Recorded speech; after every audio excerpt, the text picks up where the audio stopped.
देश का पहला चुनाव देख रहा हूं जहां विपक्ष जीत का दावा नहीं कर रहा है।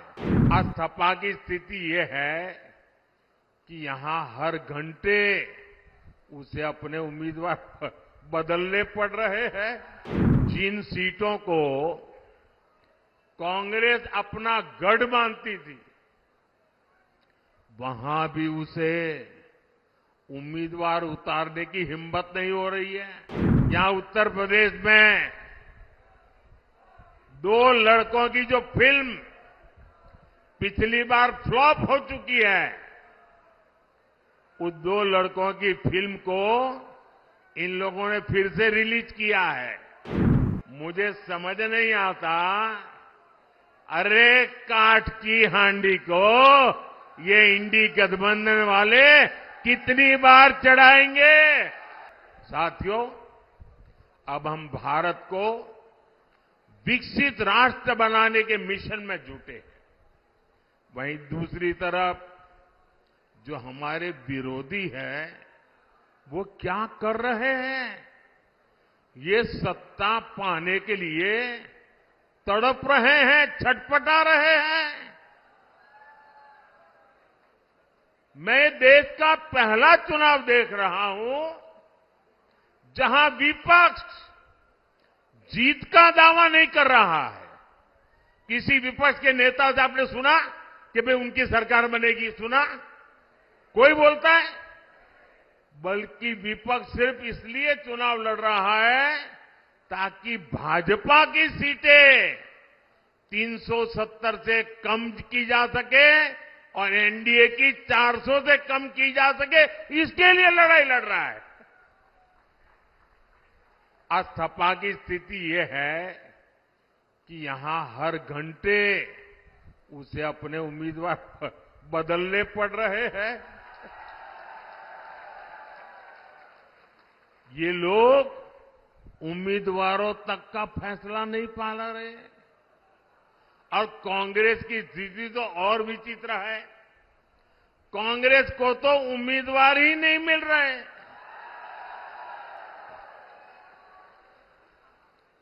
जिन सीटों को कांग्रेस अपना गढ़ मानती थी, वहां भी उसे उम्मीदवार उतारने की हिम्मत नहीं हो रही है।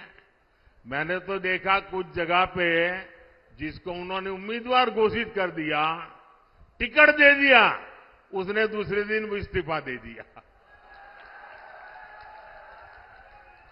यानी इंडी गठबंधन अस्थिरता और अनिश्चितता का दूसरा नाम बन चुका है।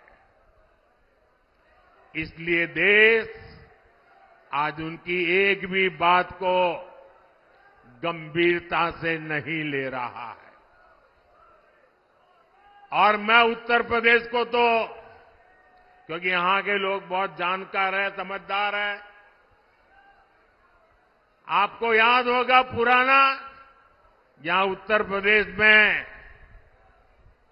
2 लड़कों की जो फिल्म पिछली बार फ्लॉप हो चुकी है, उस 2 लड़कों की फिल्म को इन लोगों ने फिर से रिलीज किया है।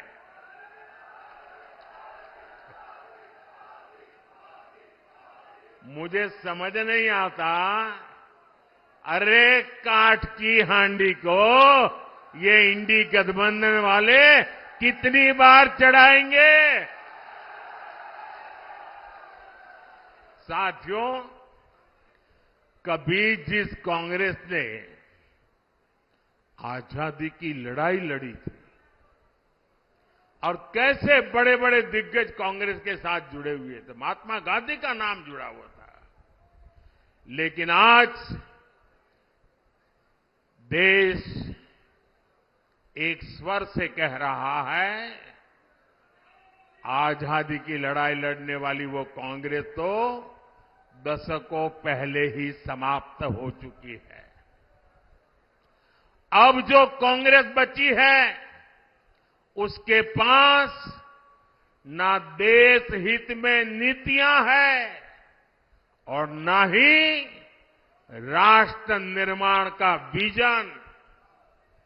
आपने देखा होगा कल कांग्रेस ने जिस तरह का घोषणा पत्र जारी किया है, उससे साबित हो गया है कि आज की कांग्रेस आज के भारत की आशाओं, आकांक्षाओं से पूरी तरह कट चुकी है।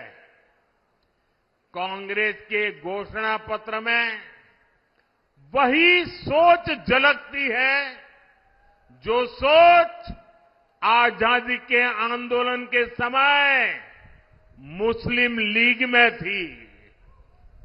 कांग्रेस के घोषणा पत्र में पूरी तरह मुस्लिम लीग की छाप है और इस मुस्लिम लीग वाले घोषणा पत्र में जो कुछ हिस्सा बचा खुचा रह गया, उसमें वामपंथी पूरी तरह हावी हो चुके हैं।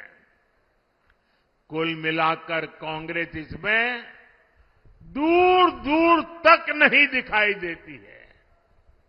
ऐसी कांग्रेस 21वीं सदी में भारत को आगे नहीं बढ़ा सकती।